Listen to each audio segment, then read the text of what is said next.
I'm motivated by fear.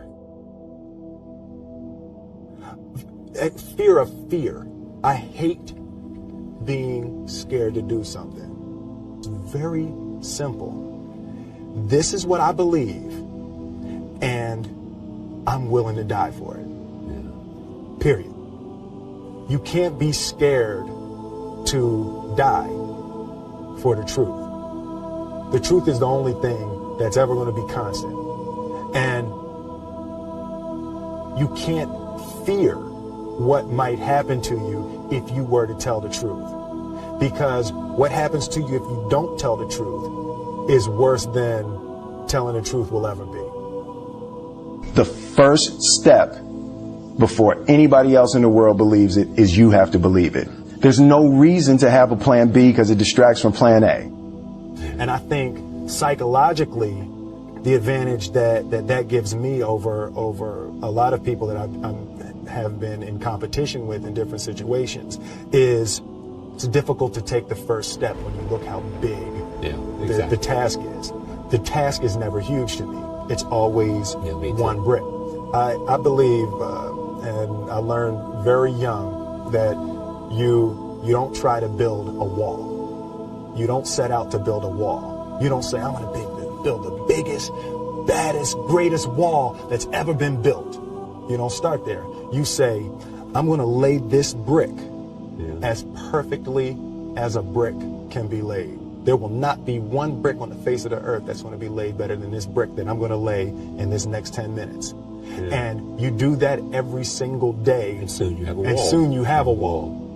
I've never really viewed myself as particularly talented. Where I excel is ridiculous, sickening work ethic. You know, while the other guy's sleeping, I'm working. While the other guy's eating, I'm working. The separation of talent and skill is one of the greatest misunderstood concepts for people who are trying to excel, who have dreams, that want to do things. Talent you have naturally. Skill is only developed by hours and hours and hours of beating on your craft. I always knew that I could work hard enough. There wasn't an issue with discipline, or there wasn't an issue with the ability to sacrifice or the willingness to sacrifice. There's no easy way around it. No matter how talented you are, your talent is going to fail you if you're not skilled. Mm-hmm. You know, if you don't study, if you don't work really hard and dedicate yourself to being better every single day. Mm-hmm. This one year, my father had his shop, and he decided for whatever reason that he wanted a new wall on the front of his shop. So he tore down probably about 16 feet high and probably about 30 feet long. He just completely tore the wall down, and my brother and I had to dig a 6-foot hole. We for the foundation. For the foundation. Right. We would mix in the concrete by hand. A year and a half. We were building this wall for a year and a half. Every day after school, we were coming, mixing concrete, putting it in the hole, doing it. And it was just myself and my little brother. And I remember standing back, looking at that wall, saying, there's going to be a hole here forever. A year and a half later, we laid the final brick. Yeah. And my father stood back with my brother and I know he planned this. He says he didn't, but I know he had been planning this and writing this for his for the past 2 years.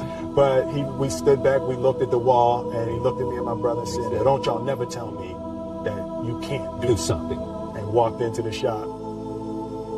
As a child, my parents always told me you could be whatever you want to be. You could do whatever you want to do. And you know, that office, that position, the highest office on the face of the earth, it was something I heard my parents saying it, but I didn't totally believe it. Yet I went out in the world and I carried myself and I held my head high and I stood there and I looked people in their eyes and I talked to people as if I was deserving of everything that this planet has to offer. I really want to say to children out there and to people who are watching, Confucius said one time, he who says he can and he who says he can't are both usually right.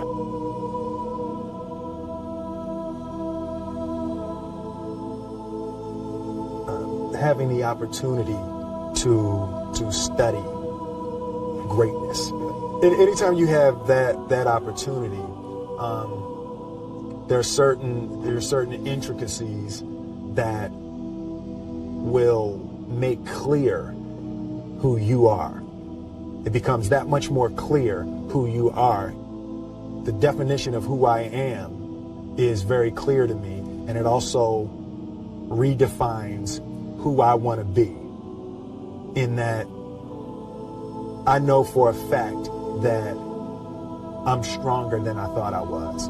You know, you can't help but ask yourself the question, what would I do if I was in Muhammad Ali's shoes? I'm not the best at anything.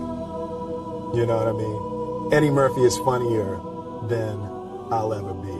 Denzel is more powerful than I'll ever be. I think that my strength is I can do everything well. You know, I can do a little bit of everything, and that's what I concentrate on to be my strength. I'll never be able to compete with Denzel. I enjoy connecting with people and ideas, and you know, I have a mission statement. So every year for probably the past 10 years, I've worked out a mission statement for myself. And for the last few years, the mission statement has stayed the same, and it's been improve lives, right? So when I go into something, I'm looking for how the quality of this piece could potentially improve lives. But it's all along the way. It's when you make the movie and how you're interacting with people in the process. And, you know, the concept of improving lives runs through the center of everything I do. And then I realized that the way to improve lives is to continually improve yourself, right? So with that, every morning when I get out of the bed, you know, I haven't fixed everything in the world yet, so there's always something to do.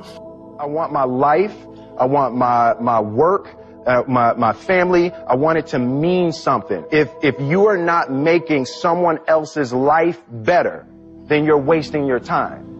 You know, like your life will become better by making other lives better. A few months ago, I said that I believe that if I chose to, I could be the president of the United States.